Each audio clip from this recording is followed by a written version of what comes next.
just wanted to share. I don't know why these thoughts come up, and I thought maybe I would share them with you.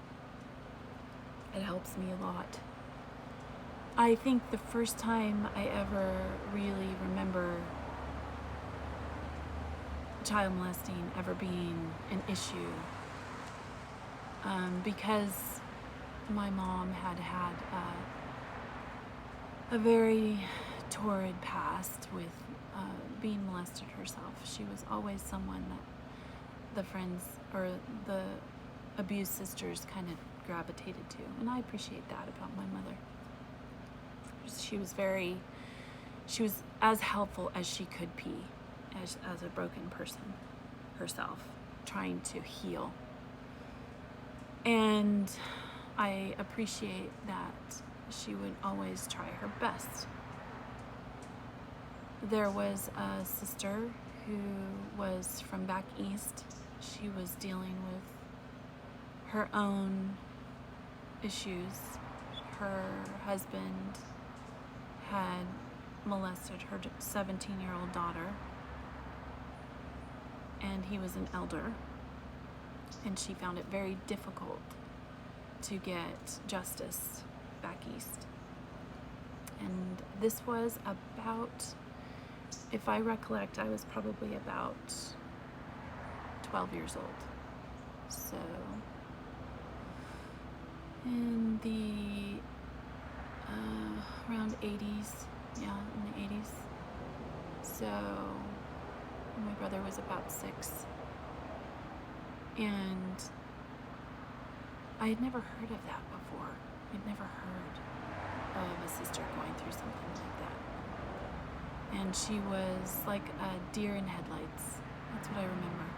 I remember her eyes, and I remember she was really having such a hard time trying to get justice. She had moved purposely from the East Coast to the West Coast, hoping that the elders would be more kind to the situation, to be more helpful, to have more justice here. And her daughter had gotten pregnant, and she was trying to figure out what she was going to do next. She was going to have her first grandchild, and her daughter was going to have her first sister. Her sister as well as her first child. And that was really tough for me to understand. I was very young. And she disappeared. The sister just disappeared. It was at a time when, it was really early on that I could recollect as a child that these things were happening in the congregation. 12 years old. It's my first recollection of molestation in the congregation. And I have to say, there was no one at that point in time to talk to. Were there facilities or places for that sister to go to with her 17-year-old child for emotional support? I'm sure in Satan's system, yes, there were. Did the elders encourage that? I don't believe so. That is what I would think. They would not encourage her to do that. And she disappeared, like I said, so it was very difficult to see what happened, how that got resolved. And I would imagine that it would be it's so chaotic and destructive.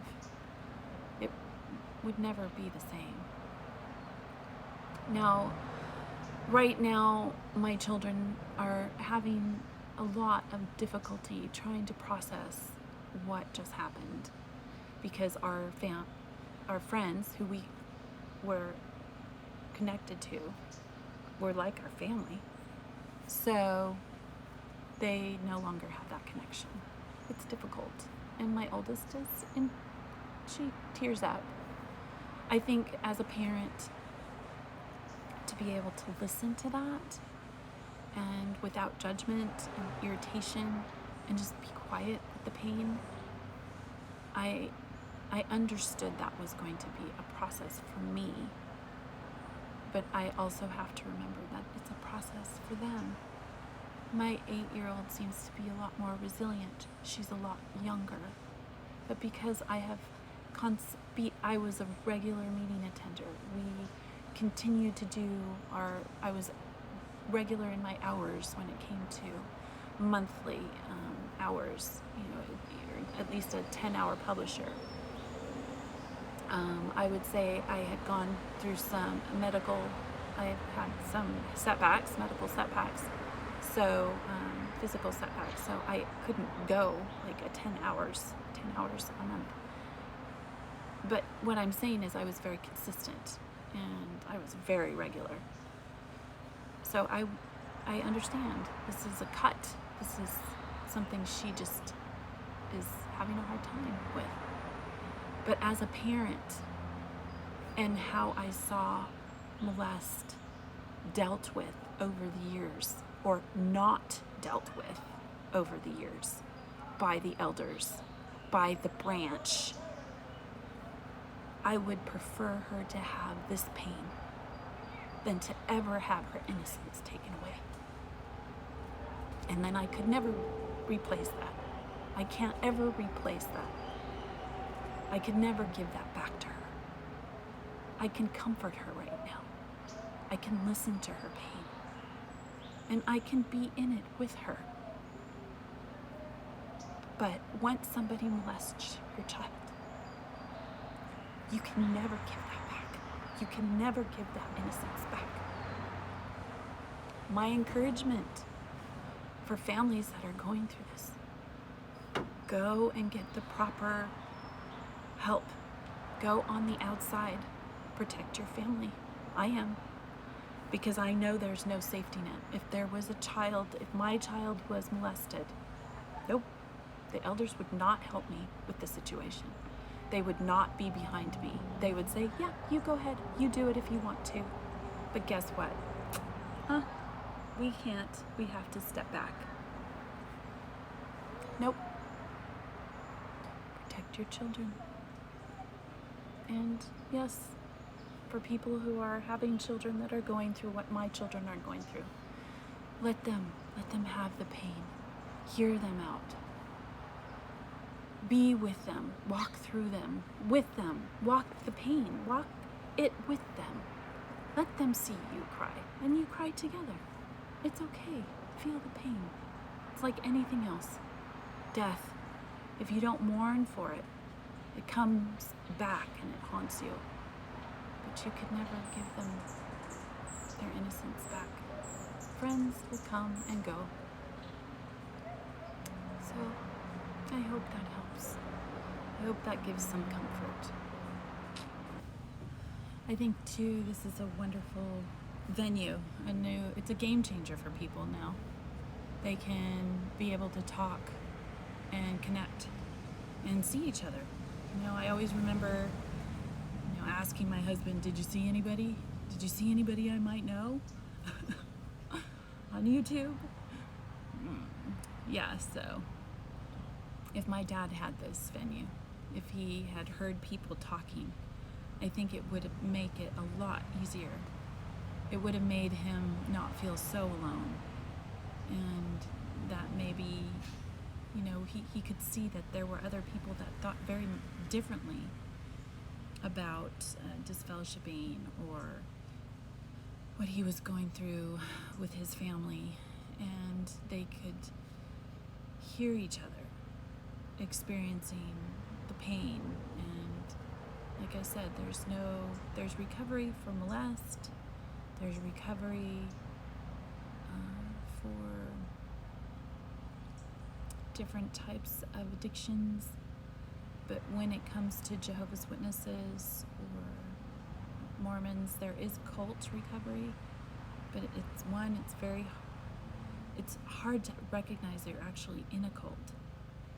So you don't realize what is going on around you until you kind of just disconnect. And it's expensive. We live in Orange County. It's very expensive to live in Orange County. And so, to get help, I understand it's hard for people. It's hard for people to get help. But it is available. And if you can't afford it, YouTube is wonderful. I like the positive and respectful approach with how ex-Jehovah's Witnesses talk.